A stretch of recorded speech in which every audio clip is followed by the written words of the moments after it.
Olá, boa tarde, muito obrigado pela sua companhia. Aqui no programa Comando Geral, TV Cuiabá, canal 11.1, TV aberta aí em praticamente 35 municípios, na grande Baixada Cuiabana, com um bom alcance, o nosso sinal. E nós fizemos questão de trazer hoje um convidado que há algum tempo eu venho tentando trazê-lo, uma pessoa pela qual eu tenho a maior admiração, maior carinho, um homem extremamente competente. Eu estou falando de Xisto Alessandro Bueno. Quem já passou pela Assembleia Legislativa do Estado de Mato Grosso nesses últimos 20 anos sabem a figura de Xisto Alessandro Bueno, que é bacharel em Direito, especialista em Direito Administrativo e Processo Administrativo e em Direito Constitucional. Foi servidor da Assembleia por esse período que nós falamos aí, de 2002 a 2019, praticamente 17 anos, né? Exerceu funções importantes naquela casa de assessoria parlamentar, membro de diversas câmaras setoriais temáticas, presidiu algumas dessas câmaras, membro da equipe técnica de diversas comissões parlamentares de inquérito. Estamos falando de várias CPIs que passaram sob a coordenação do Xisto, né? Consultor técnico legislativo da mesa diretora da Assembleia Legislativa, secretário de Serviços Legislativos, secretário parlamentar da mesa diretora, né? O cargo que antes era denominado de consultoria técnica, jurídica da mesa diretora, e a partir de 2019, por uma decisão de foro íntimo, decisão própria dele, né? Ele passou a exercer funções na iniciativa privada, deixando a Assembleia Legislativa para exercer o cargo, né, de diretor executivo do Fórum Mato Grossense da Agropecuária. Seja muito bem-vindo, Xisto Bueno.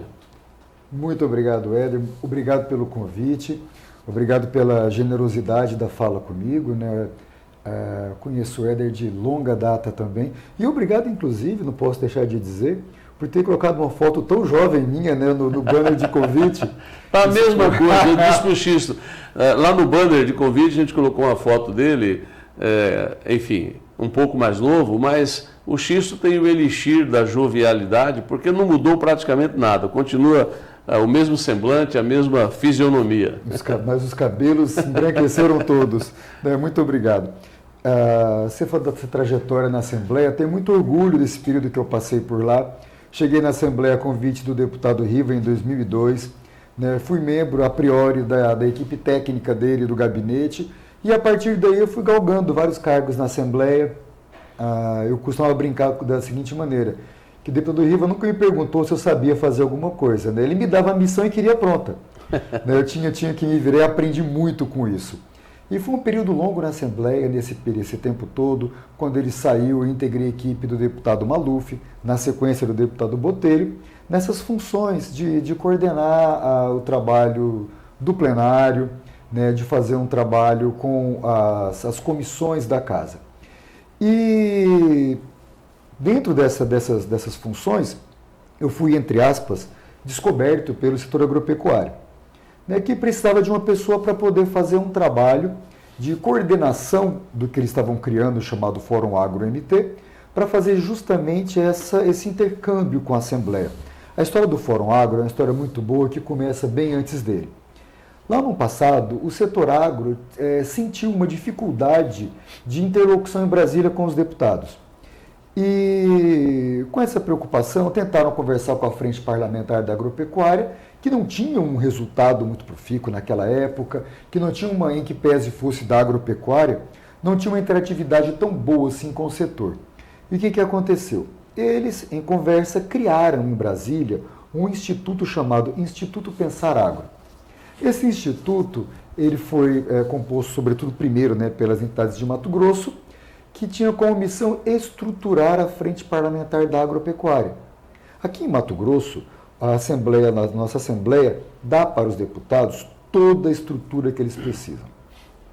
Se o deputado precisa de alguma coisa, a Assembleia providencia, sala, equipamento, profissionais, mas em Brasília é muito diferente.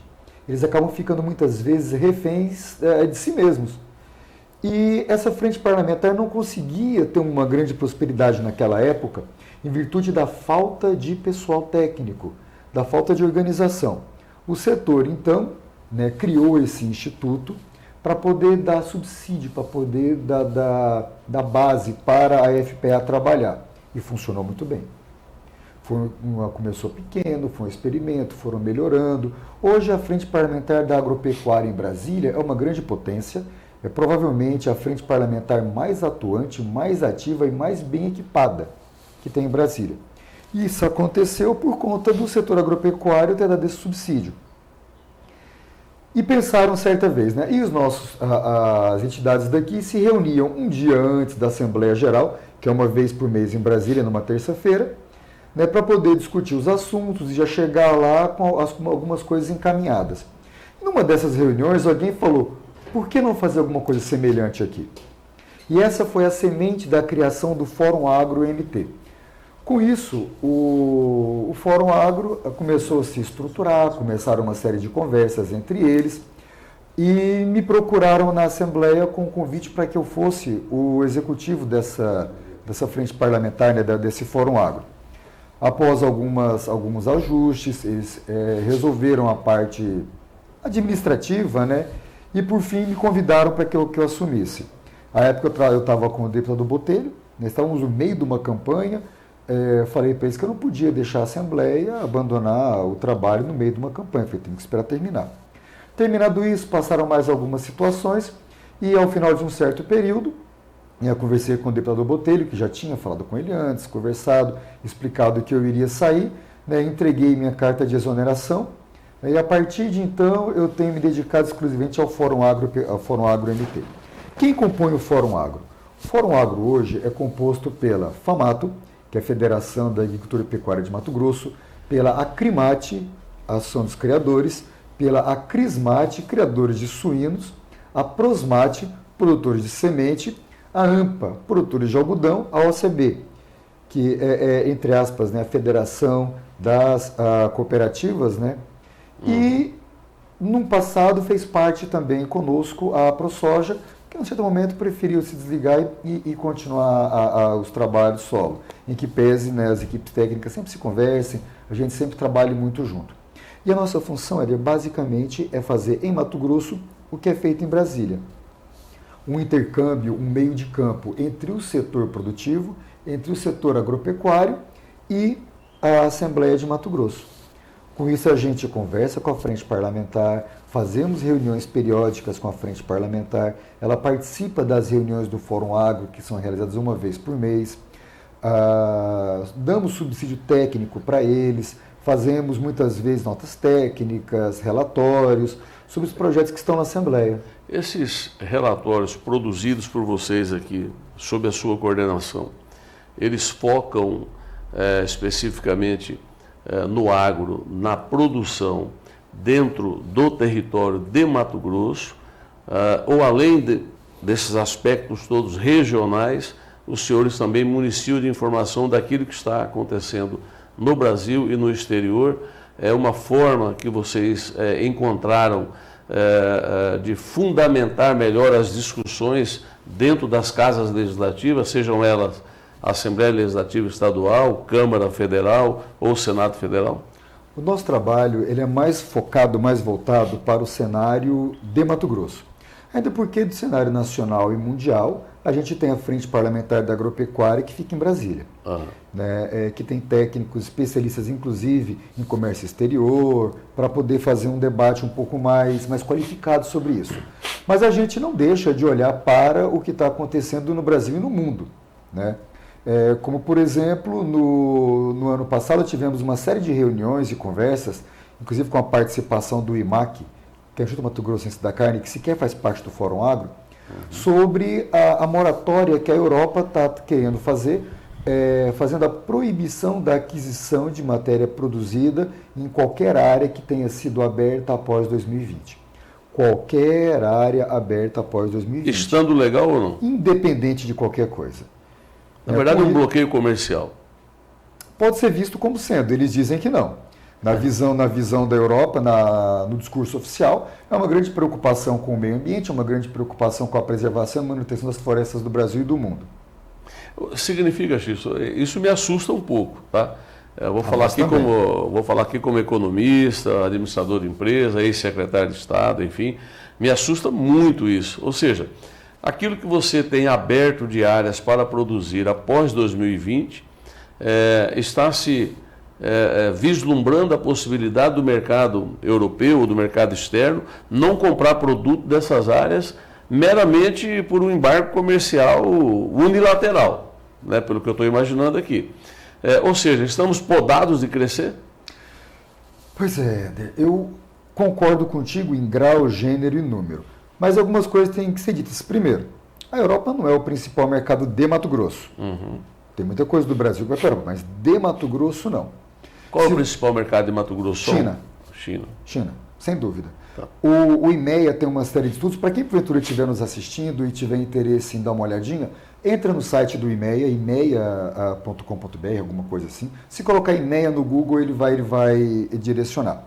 Eles têm umas dashboards da exportação com os principais produtos vendidos de Mato Grosso e quais são os principais importadores do que nós vendemos. Eles têm lá, ano a ano, dados da Secretaria de Comércio Exterior Nacional. E é raro você ver algum país da Europa figurar entre os 10 principais importadores de mercadorias nossos. A China, de longe, é nosso principal mercado, é nosso principal parceiro comercial. A China compra tudo. Mas um problema que a gente enxerga também nessa relação com a Europa é que você não tem condições de exigir que o seu comprador goste mais ou menos de você. Quando nós fomos comprar esses ternos, por exemplo, eu quis chegar na loja e falar, olha, eu quero um terno do tom azulado, de tal jeito, com tal tipo de linha. E falei assim, olha, mas tem esse aqui que é mais bonito. Não, mas eu quero esse. Então, o comprador ele tem essa, entre aspas, opção de colocar algumas condições naquilo que ele quer comprar. Se porventura eu quiser comprar produtos orgânicos, eu tenho essa liberdade. Eu falei, não, eu só compro produto orgânico. Então, a Europa, em termos mundiais, em que pese a gente ache isso um grande embargo comercial, como você disse, no fim do dia, a gente não tem como também determinar que ele nos aceite de uma maneira ou de outra. Mas veja só, a área é legal, estamos rigorosamente dentro da lei. O Brasil tem cerca de 66%, 67% de área nativa preservada. Desse percentual disso de nativa preservada, a maioria absoluta está dentro de áreas particulares, enquanto a Europa tem alguma coisa perto de 20%. Alguma coisa perto, não chega em 20%. Teve esse Green Deal que foi falado recentemente na Europa, em que há a obrigatoriedade de, por exemplo, eles terem que manter em pousio 4% da área das fazendas. O que quer dizer, nós comentávamos nos bastidores, desculpe a minha ignorância, o que é essa questão pousio? Pousio é quando você deixa uma área descansar, para ela poder regenerar, para ela poder ter de volta os seus nutrientes. Mesmo no Brasil a gente faz pousio. Isso é uma coisa muito normal. Muitas vezes você tem a área, ela já passou por vários ciclos de produção, aí o produtor faz o quê? Deixa essa área descansar por um período, 5 anos. Aí depois ele volta a produzir nela. Lá está com essa determinação de manter áreas em pousio, em cerca de 4%. E eles se revoltaram. Como a gente dizia lá, isso é importante que muitas vezes quem está nos ouvindo não sabe. A nossa legislação, a legislação brasileira ambiental, ela criou uma figura chamada área de reserva legal. A área de reserva legal é uma área dentro de cada propriedade rural em que o produtor não pode mexer. Ela precisa ficar ali. Ela é uma reserva que a lei determina que exista. Para a área de cerrado no bioma Amazônia, na Amazônia Legal, perdão, essa área de reserva legal é de 35%. Veja bem, lá na Europa eles estão brigando por conta de 4%. Nós temos em qualquer área de cerrado, dentro da Amazônia Legal, 35% de reserva legal. Isso significa que se eu tenho uma área de 100 hectares, eu tenho que manter 35 sem mexer. Se eu tiver uma área de 1.000, 350 e aí por diante. no Cerrado. Porque na área de floresta amazônica, essa reserva legal é de 80%. Ou seja, eu preciso manter na minha propriedade 80%, se ela for área de floresta, sem mexer. Ah, mas não pode fazer nada nessa área? Na área de floresta eu posso fazer o que chama de manejo florestal sustentável. Eu preciso fazer um projeto para esses 80%, apresentar para a Secretaria de Meio Ambiente, ela precisa aprovar para que eu divida essa área depois em 20 partes diferentes e, ano a ano, eu possa extrair as árvores chamadas de maduras, as árvores grandes, aquelas árvores comerciais, evidentemente. Aí, em um ano, eu extraio uma, no segundo ano, outra, até chegar no 20º. Quando completa o ciclo, lá naquela primeira área, eu tinha uma série de árvores que estavam em processo de crescimento e eu posso extrair. Mas eu não posso fazer abertura de área, eu não posso fazer nada disso. Ah, Xisto, mas e esse negócio que a gente vê o tempo inteiro no jornal, que a Amazônia está sendo devastada, desmatamento, etc. Temos que separar duas coisas. O quê? Abertura de área de maneira legal, que são aqueles 20%, e desmate ilegal. Desmate ilegal é feito basicamente em área sem dono. Isso não é pirataria, isso é banditismo. É pirata que vai lá para roubar madeira. O setor não tem nenhum compromisso com quem faz esse tipo de coisa. O setor tem compromisso com o produtor, que tem o CPF dele vinculado àquela área e que se ele abrir 1 hectare sem a autorização da SEMA, o satélite passa a ver que foi aberto 1 hectare. Até menos isso se o satélite pega. Já dá o alerta vermelho, cai na mesa do analista da SEMA, o analista pega e olha. Tem a licença? Não, não tem. Multa. É implacável. O presidente nosso da FAMAT, o Vilmon, teve um problema recente da seguinte maneira. Ele tem uma área em Barra do Garças, teve uma ventania muito forte, o vento entrou pela mata, derrubou uma série de árvores. Uma árvore grande, quando cai, derruba outras, né, de uma maneira que fez um clarão. No dia seguinte chegou mensagem para ele, chegou e-mail, já com o pedido de explicações e ameaça de multa se tivesse sido feito aquilo. E parece que numa área aqui também do senador Jaime Campos, por um fenômeno natural, ventania muito forte, também devastou algumas coisas ali. Enfim, ele conversando com ele, esse dia particularmente, ele me falou, rapaz, tive que me explicar 1 milhão de vezes e mostrar que foi um fenômeno natural, não foi ação do homem. Exatamente. Então isso mostra mais uma vez, aconteceu com o presidente da FAMAT, aconteceu com o senador da República. Tá? Então, se porventura alguém abre, se por acaso alguma coisa acontece, vai no CPF da pessoa, chega no e-mail dela o aviso. Então, o que acontece desse desmatamento na Amazônia não é o produtor rural.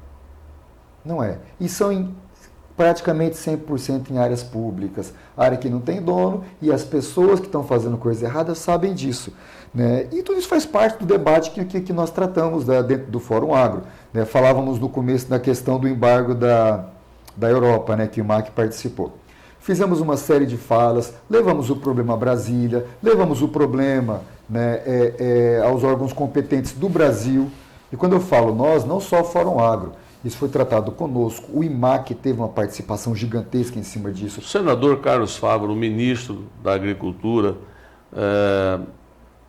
em algum momento tem participação nisso?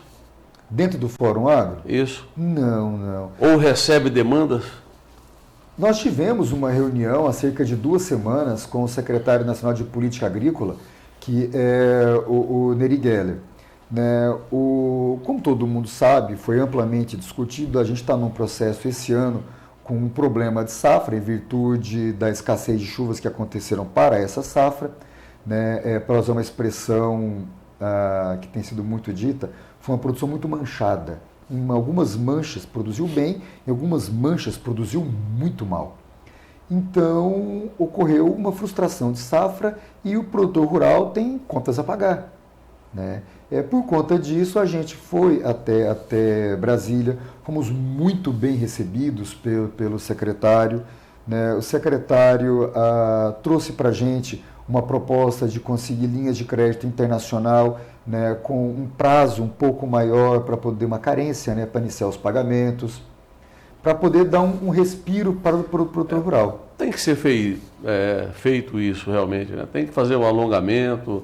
Se não for dessa forma, se o governo não agir profilaticamente ou não se antecipar como deve ser, não estar na vanguarda desses problemas, acontece essa enxurrada de recuperações judiciais que está acontecendo aí. Ou vai de uma forma ou vai de outra. Então o governo pode muito bem. Isso aconteceu em 2006, se não me falha a memória, 2007, em que houve um descasamento na questão do real com o dólar e o setor, praticamente uma coisa setorizada, né, no estado de Mato Grosso.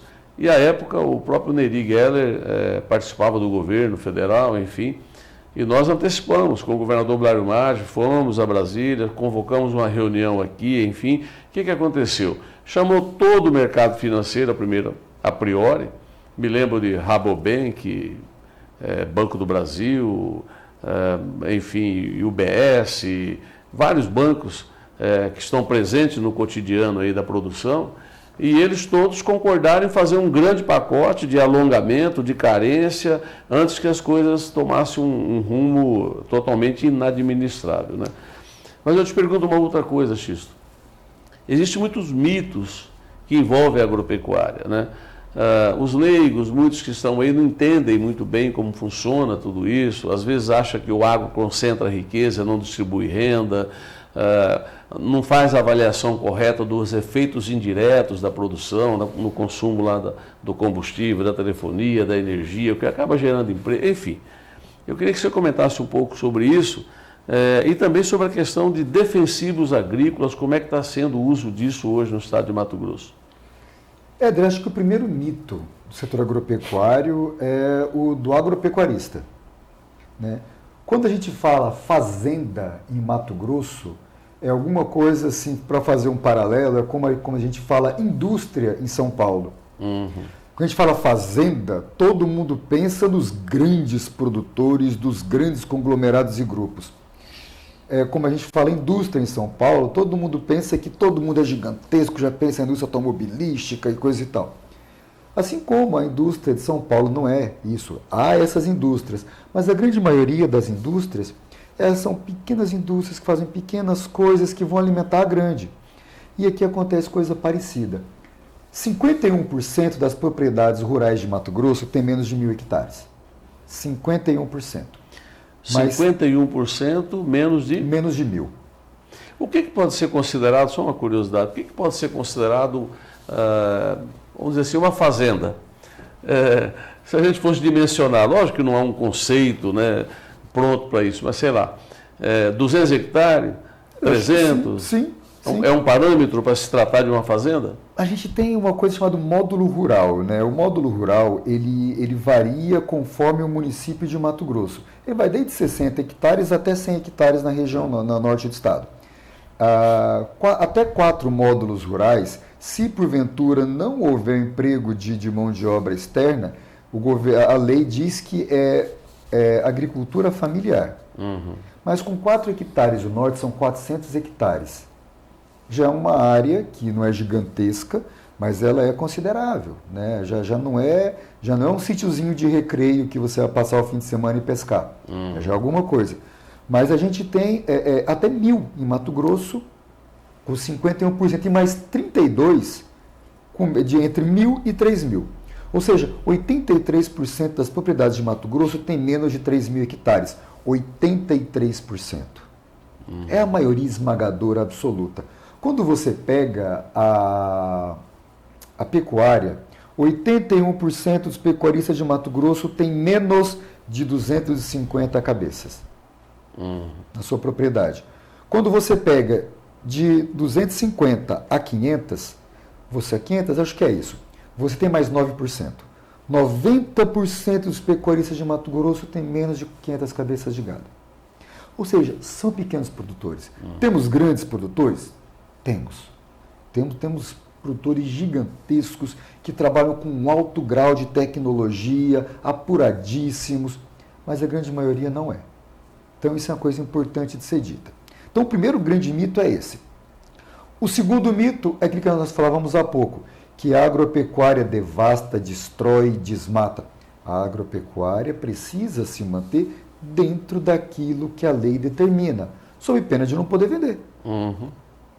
Tá? Para você poder vender, a sua área tem que estar livre e desembargada. A Secretaria de Estado de Meio Ambiente tem o cadastramento das áreas, está fazendo ainda o processo de atualização do CAR, né, que é o Cadastro Ambiental Rural.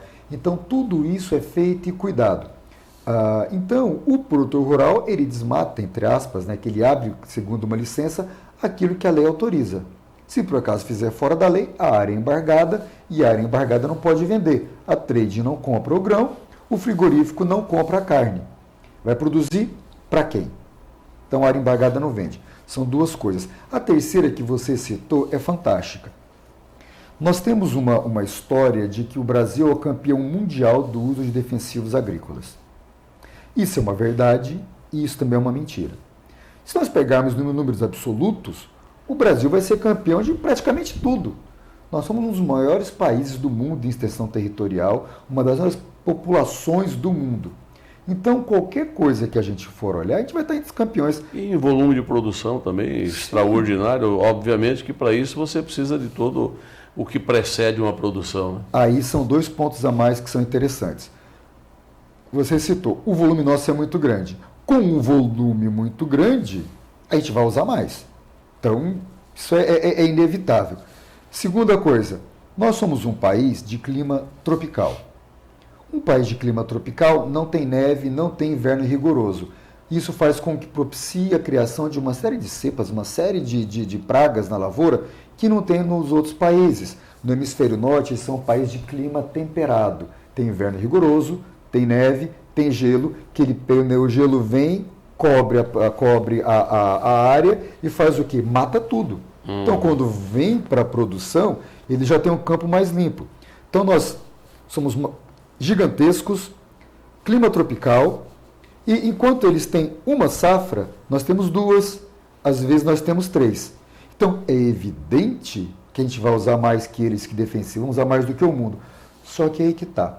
Quando nós passamos para poder ver a utilização desses defensivos por hectare produzido, nós saímos de primeiro e caímos quase para 20º segundo os dados da FAO, que é o órgão das Nações Unidas que controla essas questões, para quase 20º. Mesmo com duas safras. Quando nós vamos olhar pela tonelagem de alimento produzido, nós saímos daquele primeiro, já caímos para 20º, vamos para 40º alguma coisa. Ou seja, dentro dos países produtores, por tonelagem de alimento produzido, o que o Brasil usa de defensivo, ele fica em 44º ou 45º lugar no mundo. Sabe quem é o campeão do uso de agrotóxicos defensivos por tonelada de alimento? Japão. O Japão é o campeão. Não me lembro de ninguém falar do Japão nessa história toda. Mas talvez seja aquilo que você falou no começo. O Brasil incomoda. A nossa produção incomoda. É possível que seja isso. Agora, Xisto, nós falamos do pousio, que é, pelo que eu entendi, é esse ato aí que se cria para descansar a terra e tal. Seria uma espécie de para nós aqui, do vazio sanitário? Seria a mesma coisa? Ou o tempo de cada um é diferente? Não, o vazio sanitário é outra história. O vazio sanitário ele acontece anualmente, que é um período em que não pode ter produção no campo para poder evitar a proliferação de pragas. Você tem... A produção ela funciona com janelas. Você não pode produzir o que quiser a qualquer momento, de qualquer jeito. E com rotatividade. A janela da soja, ela começa no final de setembro, ela vai até o fim de dezembro, mudando o calendário, estão querendo colocar agora até janeiro. Terminado o plantio da soja, vem o plantio do milho, para quem produz milho, ou do algodão, para quem produz algodão. Colhido esse milho ou esse algodão, a terra tem que ficar um período sem nada em cima, para poder evitar que haja uma ponte verde para que as pragas da lavoura permaneçam. E isso é outra coisa interessante. Tempos atrás, a gente estava com uma discussão justamente sobre essa questão de calendário de plantio e dessa busca, dessa tentativa de que não haja uma ponte verde para a proliferação de pragas. E a Syngenta, que é quem produz os defensivos, fez um alerta, falaram o seguinte: nós não temos nenhum tipo de defensivo para poder matar as pragas da lavoura da soja, caso esses fungos da ferrugem asiática, coisa e tal, tenham algum tipo de mutação. Então, é fundamental que seja feito esse trabalho do vazio sanitário com muito cuidado. E o INDEA cuida disso, assim, com lupa, para poder evitar problemas. Muito bem, nós vamos a um intervalo comercial bem curtinho, é 1 minutinho, a gente vai estar de volta. Eu vou falar justamente sobre essas autarquias da administração direta ou indireta do governo do estado, INDEA, Empaer, enfim, como é que está essa tratativa conjunta, se participam de tudo isso, se estão se atualizando com relação a isso, como é que está a questão da febre aftosa, estamos livres disso, corremos riscos, como é que estão nossas fronteiras, né? Como é que está o controle de entrada de animais vivos e saída de animais vivos aqui do estado, e o Xisto, como o homem do Fórum do Agro Mato-Grossense, da Frente de Agropecuária Mato-Grossense, vai nos ajudar a esclarecer isso. 1 minutinho, a gente está de volta.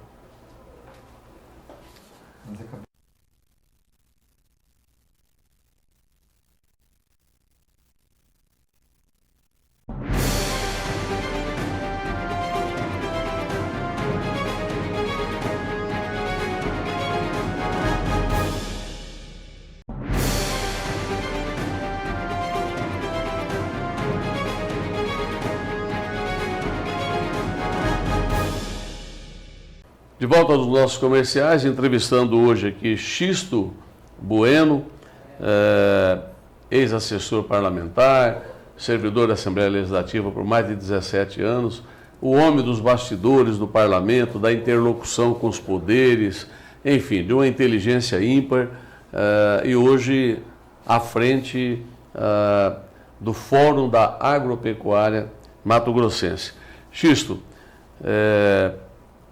INDEA, SEDEC, Cefaz, SEMA, Empaer, enfim, esses órgãos de governo e secretarias, de alguma forma, valorizam o trabalho que vocês estão fazendo, participam desse trabalho, acolhem essas sugestões. Como é que é essa transversalidade, essa relação com os demais órgãos e poderes? Éder, é excepcional a relação com esses órgãos, sobretudo com a SEDEC. A SEDEC é quem hoje tem dentro das suas adjuntas a que trata do setor agropecuário, né? O secretário é o César Miranda e o adjunto dessa área hoje é o Anderson Lombardi. Participamos ativamente dos debates junto com eles. O secretário César Miranda participa das reuniões do Fórum Agro todos os meses para poder se inteirar do que está acontecendo, extremamente proativo, extremamente preocupado com o desenvolvimento das cadeias de Mato Grosso.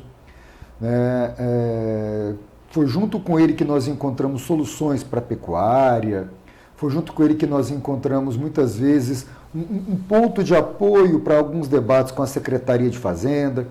Que a Cefaz se já foi secretária de Fazenda, você sabe, ela tem a missão principal de manter a arrecadação do Estado. Precisa manter a conta no azul. É a SEDEC dando incentivo e a Cefaz procurando fiscalizar para não deixar cair a arrecadação. Sim, e é importante que haja esses dois lados, né? Então, o secretário a César Miranda é um parceiro incondicional que nós temos. O secretário Rogério Galo, ele é muito preocupado com as contas do Estado, mas ele também tem uma visão muito de desenvolvimento. Ele sabe que muitas vezes, entre aspas, perder um pouquinho é ganhar na frente. Isso aconteceu, por exemplo, no final do ano passado, quando nós, tendo um problema da suinocultura, precisávamos de um apoio para poder ajudar a tirar os suínos de Mato Grosso, né, com uma redução da alíquota do ICMS. A SEDEC já tinha dado ok, mas dependia da Cefaz. Aí você fala assim, mas tirar com menos ICMS vai diminuir a arrecadação. Sim e não. Diminui daquilo que está sendo naquele momento, mas você fomenta a atividade para que haja uma produção maior de leitões, maior de suínos, para que haja um volume de tirada maior. Isso é possível se reduzir o valor, senão a gente não tem competitividade.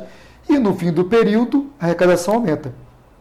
Secretário Rogério Galo provocou uma reunião, colocou esse assunto em discussão com o CONFAS, fez todo um trabalho com outros estados para poder resolver esse problema. Né? Só para citar um pequeno Aí seria exemplo. a mudança de alíquotas aí, enfim, na pauta?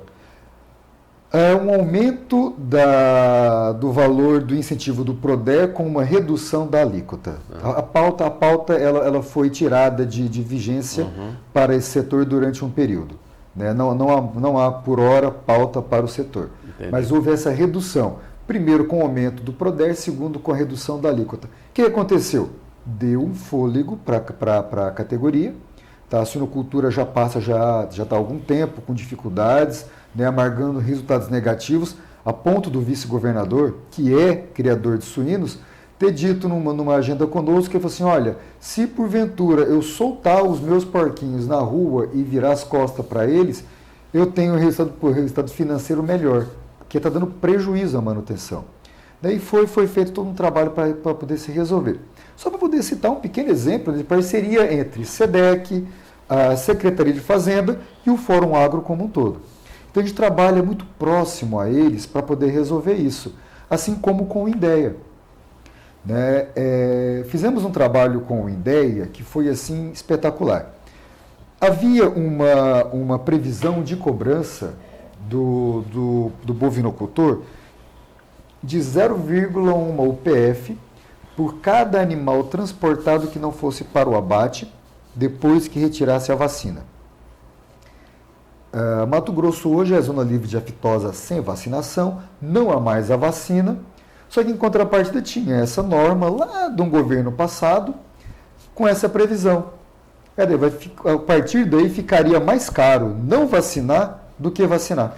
Existem algumas normas, como a gente participou de 12 anos aí do governo do estado, existem algumas normas que para aquele momento cirúrgico, né, elas funcionam bem. E às vezes são esquecidas na linha do tempo e ela passa a ser prejudicial. Né? Exato. Então é necessário que se reveja, é necessário que se rediscuta, é necessário que o Estado esteja atento a isso. E eu vejo que o fórum que você participa, preside, é o diretor e tal, contribui muito com isso. Né? É uma das nossas principais missões. Para esse caso específico, por exemplo, o que aconteceu? Conversamos, né, sobre esse problema, levei o problema até o INDEA. A presidente do INDEA entendeu a minha preocupação, a preocupação do setor, mas ela falou bem assim, Xisto, eu preciso de recursos para fazer a fiscalização volante. A gente vai retirar a vacina, eu vou precisar fazer uma fiscalização muito maior e preciso de recursos. Eu falei, então, por que ao invés de a gente colocar uma fatura a mais em cima do produtor, nós não negociamos com o governo do estado para pegar uma pequena fração do FETAB, isso foi feito numa reunião junto com o César Miranda, uma pequena fração do FETAB que o produtor já paga e destinar para fazer essa fiscalização pelo INDEA. O César Miranda concordou com a ideia, né? Emanuele concordou com a ideia, o governo do estado mandou um projeto para a Assembleia. Nesse projeto, mudando o FETAB, nós fizemos essa proposta, foi bem recebida pelos deputados, eles entenderam a situação, e a partir daí foi destacado um pequeno percentual, né, que já é do FETAB, já está pago, né, e destinado, né, pela lei para que o INDEA faça a fiscalização. Xisto, estamos conversando com Xisto Bueno, diretor, está à frente do Fórum Mato Grossense da Agropecuária, uma entidade extremamente importante, especialmente porque somos um estado produtor, cuja economia nossa gira aí 70% a 75% de forma direta ou indiretamente em função do agronegócio. Queria que você refletisse comigo e opinasse com o seguinte tema. Nós praticamente hoje temos uma produção de eucalipto muito grande, temos uma produção de madeira muito grande, mas nós não temos nenhuma indústria de celulose no estado de Mato Grosso. Mato Grosso do Sul já tem uma ou duas lá, e a maior do Brasil ou da América Latina, enfim, extraordinária produção lá, e nós não temos nada aqui. Somos o maior consumidor de implementos agrícolas do Brasil. Nós não temos sequer uma montadora de disco de ará aqui, né? temos absolutamente nada disso. A indústria moveleira está pedindo socorro. Nós mandamos a madeira nossa daqui para o Rio Grande do Sul, lá em Flores da Cunha, um exemplo só aqui, fazem móveis de luxo tal, e devolvem para a gente com valor agregado. Não temos uma indústria moveleira tão forte, né? E assim outros exemplos que a gente poderia estar citando aqui. Essa frente da agropecuária que acaba tendo uma visão geral sobre tudo isso, de alguma forma tem pensado em contribuir. Muitas vezes as pessoas acham que é fácil. Não, faz um programa de incentivo, estabelece indústria, isso, aquilo. A gente sabe que não é assim. Não é. Mas precisamos começar de alguma forma. Se não dá para pôr uma indústria, vamos colocar uma montadora, né? Especialmente de implementos agrícolas, por exemplo. O Fórum tem tido essa preocupação, tem levado esse tema para discussão também? Já discutimos esse tema algumas vezes, sobretudo no que diz respeito ao setor diretamente, né? E só um minutinho, me perdoa, X. Imagina. Nós somos os maiores produtores de algodão e não temos uma indústria têxtil no estado de Mato Grosso. A única que tinha fechou as portas aí, está capengando o que tem. Isso que, às vezes, a sociedade tem dificuldade de entender. Perfeito. Como eu estava dizendo, nós por algumas vezes já discutimos sobre isso. É sempre dito que Mato Grosso não tem indústria porque nós não temos mercado consumidor. É verdade.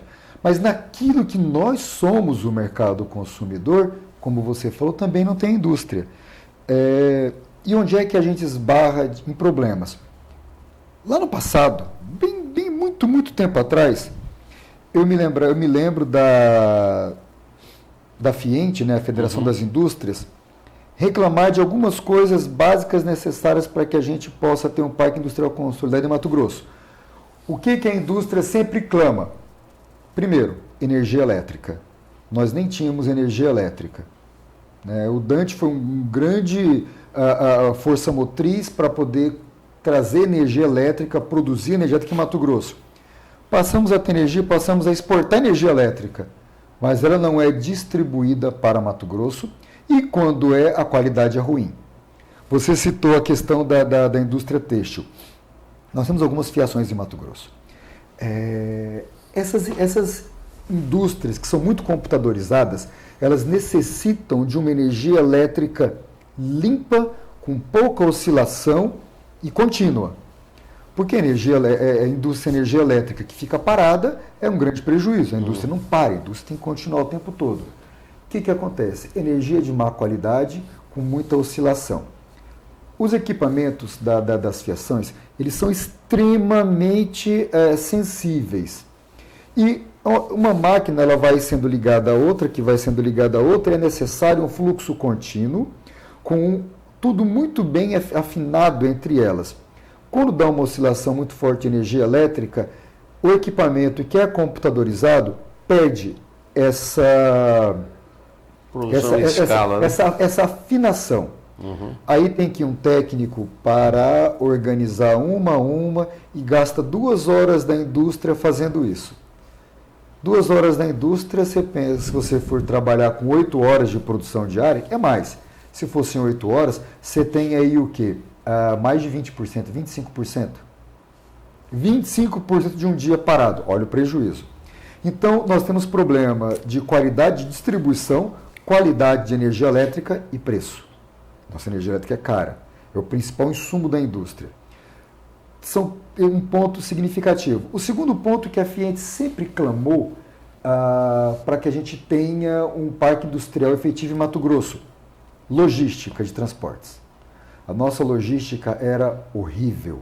Estamos melhorando gradativamente, aos poucos. Mas a indústria não se instala para esperar 15 anos para resolver. Ela vem depois de pronto. Claro. Né? Tivemos um esforço muito grande de melhoria das estradas, começada sobretudo, né? Bom, a gente teve um grande desbravador do Estado para construir, que foi o Júlio Campos. Né? Depois disso, a gente teve o Blairo, a partir do FETAB, que fez muita coisa em Mato Grosso, e o Mauro agora também está asfaltando muito, fazendo um grande trabalho nesse sentido. Então, está se melhorando. Temos ferrovias sendo trabalhadas, possibilidade de hidrovia, tudo isso vai somar. Né? E o terceiro ponto, que é importantíssimo, é a mecânica tributária. Né? Você acha que com essa reforma que está chegando aí, até a sua efetiva implementação, vai anos aí de adaptação, enfim. Nós vamos perder ou vamos ganhar? Porque assim, aquilo que vai para o destino, né? Toda a nossa produção é vendida para fora, vamos perder a arrecadação e tal. Não, a exportação já não há uma tributação tão em cima. Por outro lado, nós somos consumidores de linha branca, de eletrodomésticos, de eletrônicos, enfim, de uma série de coisas, automóveis, implementos agrícolas. Então, tudo isso passa a ser arrecadação que nós não tínhamos, vamos dizer assim, entre aspas, aqui, e que pode compensar, sopesar uma coisa com a outra, né? Eu ouvi de um amigo, né, citando nomes, né, conversando com o Vivaldo, né, que é uma mente brilhante. Um abraço para o Vivaldo Lopes. Um abraço para o Vivaldo, um grande economista. Foi nosso assessor na Secretaria de Fazenda. Né, e o Vivaldo falou sobre isso, que como nós pagamos para o Estado uma alíquota pequena de ICMS de tudo isso que vem de fora, e como a tributação vai ficar para a parte final, haveria um grande incremento. Né? É uma visão. A Secretaria de Fazenda faz contas e mostra uma grande perda. Né? Então, franca e honestamente, para o Estado, eu não sei a médio prazo, a curto prazo, o que vai acontecer. Tenho visões antagônicas. Tem uma visão do Vivaldo, que na expectativa dele vai aumentar a arrecadação do Estado. Tem a visão da Secretaria de Fazenda, que na visão dela vai ter um problema para o Estado. Para o setor agropecuário, pode gerar problemas. Porque o setor agropecuário ele tem algumas desonerações na cadeia que vai passar a ser tributado para poder haver uma compensação lá no final. Uhum.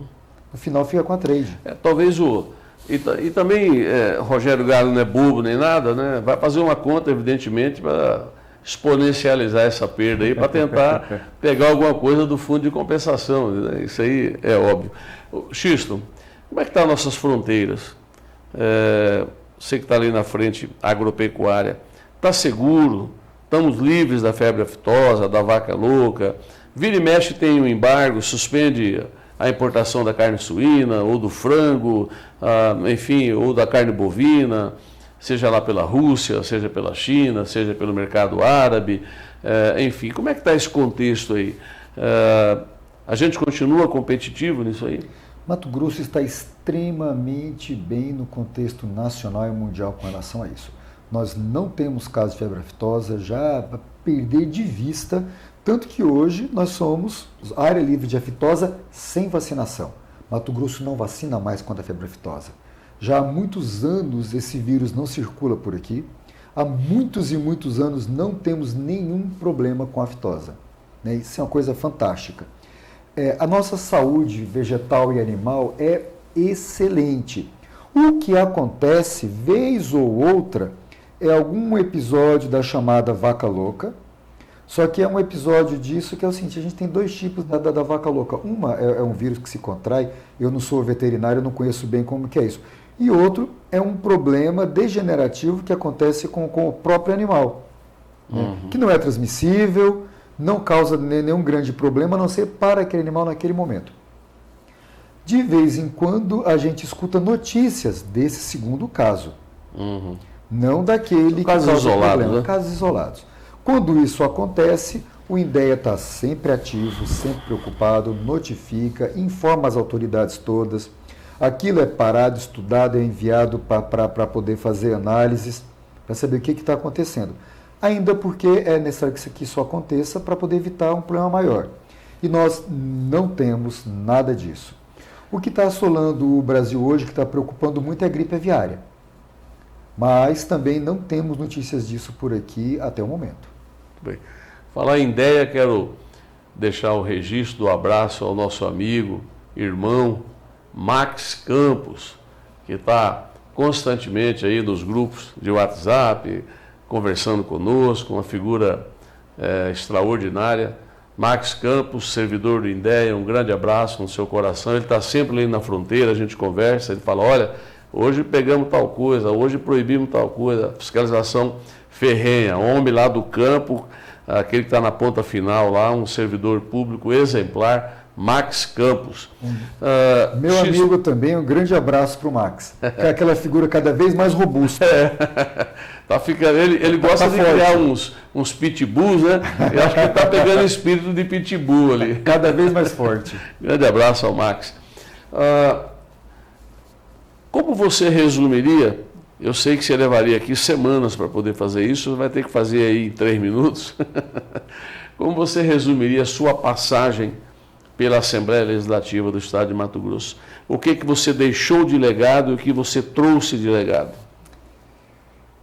Olha, foi muito tempo, como você falou, seria assim, muitas histórias para contar, muita coisa que aconteceu. Mas eu gosto, Éder, de, por onde eu passo, contribuir com a formação, contribuir com os processos, contribuir para a melhoria daqueles lugares onde eu estou. Na Assembleia, desde muito recente a minha chegada lá, eu acabei criando uma amizade, né, um companheirismo, uma cumplicidade até, com uma das figuras mais emblemáticas, mais profícuas e mais competentes e capazes que passaram por aquela casa, que foi a dona Nadir Nascimento. Eu queria lembrar justamente o nome da dona Nadir. Que bom que você lembrou dessa servidora, que é exemplo no Legislativo e exemplo de servidora pública. Dona Nadir, meu abraço de filho na senhora. E o meu também. E por conta desse companheirismo, ela sempre me tratou com muito carinho, né? Sempre pedia minha opinião, me escutava, debatíamos muitas coisas e juntos nós conseguimos fazer uma série de pequenas alteraçõezinhas no dia a dia da Assembleia que culminaram em grandes coisas. Por exemplo, quando eu cheguei na Assembleia, para citar uma coisinha pequena, não existia um modelo de apresentação de projetos no plenário. Cada deputado fazia como entendesse, chegava lá, ficava complicado. Aí nós fizemos o quê? Criamos um formuláriozinho e distribuímos para os gabinetes, padronizamos. Foi a primeira ação de identidade dos projetos para que a gente tivesse um trabalho depois mais adiante. Lá na frente, eu estava nessa época numa função de consultor dos núcleos da Assembleia e eu falei para a dona Nadir que eu ia criar um sistema de tramitação dos projetos para a consultoria. Ela falou assim, filho, como que é isso? Eu expliquei para ela como é que eu queria fazer para ajustar por lá. Ela falou, não, mas isso tem que começar no meu setor. Eu falei, é por isso que eu vim te contar, vamos? Ela comprou a ideia de imediato, né? E a partir daí foi feita a informatização do processo legislativo da Assembleia.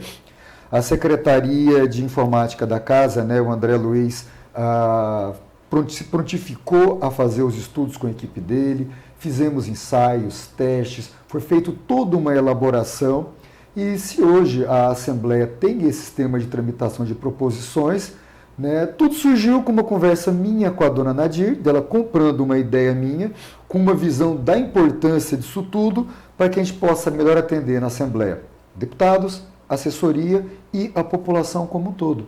Hoje, qualquer pessoa da sociedade pode entrar no site da Assembleia e acompanhar todas as proposições que estão ali. Então, dentre um mar de coisas que foram feitas, dentro de muito que a gente produziu junto, eu destaco essa pequena coisa que começou com um simples formulário, né, e que culminou numa entrega para a sociedade da possibilidade do acompanhamento de tudo o que acontece dentro do plenário na questão legislativa. Recentemente a gente perdeu aí um grande companheiro ali da Assembleia, né? Queria saber de você o que ele significou na sua passagem. O nosso amigo Chico Monteiro. O Dr. Francisco Monteiro foi o homem do plenário durante muitos e muitos anos. Era um homem cheio também de conhecimento, de vivência do plenário, foi deputado estadual, foi constituinte, né, foi prefeito nesse estado, né, era uma figura assim, emblemática dentro do PFL, lá no passado no PDS, no PFL. Né? Então, o Dr. Francisco sempre representou para mim e para a Assembleia como um todo uma pessoa de muito conhecimento, de muita sabedoria e de muita habilidade no trato com o parlamento. Então, acho que isso é a grande característica que ele tinha para a gente. Você, Chico Monteiro, dona Nadir, foram à escola para Zé Domingos? O deputado Zé Domingos também foi prefeito diversas vezes, deputado por vários mandatos, né? Então, quem sou eu para estar alguma coisa para o secretário Zé Domingos? Aprendi com ele. Abraço, Zé Domingos. Grande abraço. Né? Ele sim foi professor para mim, foi escola para mim. Muito bem. Quem é Xisto Bueno? Por Xisto Bueno. Essa talvez seja a pergunta mais difícil de se responder. Né? Mas eu acho que Xisto é só um homem, um profissional, né? Um pai que tenta fazer o seu melhor, que tenta ajudar todo mundo. Talvez se eu fosse me caracterizar de alguma maneira, eu diria que eu sou uma pessoa que gosta de ajudar as pessoas. Eu gosto de, por onde eu passo, ajudar quem precisa, ajudar quem me procura. Né? Talvez por isso, inclusive, eu tenha tido uma passagem tão boa pela Assembleia, que aprendi, inclusive, com o deputado Riva, o seguinte: se chega alguém precisando de algum tipo de ajuda no gabinete, ajude. É possível ser feito? Faça. Não importa de onde veio, se gosta de mim, se não gosta de mim. Se porventura alguém chega até mim, Xisto, precisando de algum tipo de apoio, de ajuda, e eu posso fazer, independente do que tenha acontecido, de quem seja, se é alguma coisa para o bem, se é alguma coisa legal, se é alguma coisa possível, eu quero ajudar. Então, eu acho que basicamente é isso. A minha filha costuma dizer que eu nasci para resolver problema dos outros, porque os meus eu não resolvo nenhum. Né? Então, acho que basicamente é isso. O Xisto é esse cara, né, que busca ajudar as pessoas. Acho que eu me defino assim. Xisto Alessandro Bueno, 17 anos servidor da Assembleia Legislativa, preside, diretor do Fórum Mato Grossense da Agropecuária, nesse momento. Eu sou testemunha vivo da sua prestatividade, da sua atenção, do seu carinho com todos.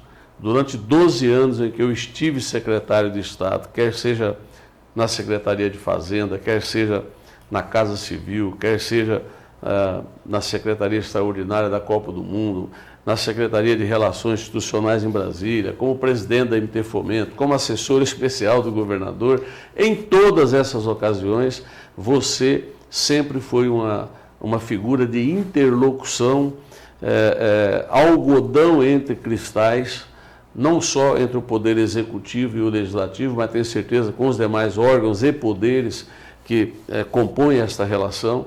Então, te agradeço muito por ter aceito o nosso convite, por ter nos honrado aqui com a sua presença hoje no programa Comando Geral, aqui na TV Cuiabá. E volte. Muito obrigado. Tantas e quantas vezes julgar necessário. Muito obrigado. E aproveitando e dizer o seguinte também, que você é um cara que eu conheço desde essa época toda e sempre foi prestativo, amigo, uma pessoa sempre muito simpática e muito preocupada em bem fazer esse trabalho para a sociedade.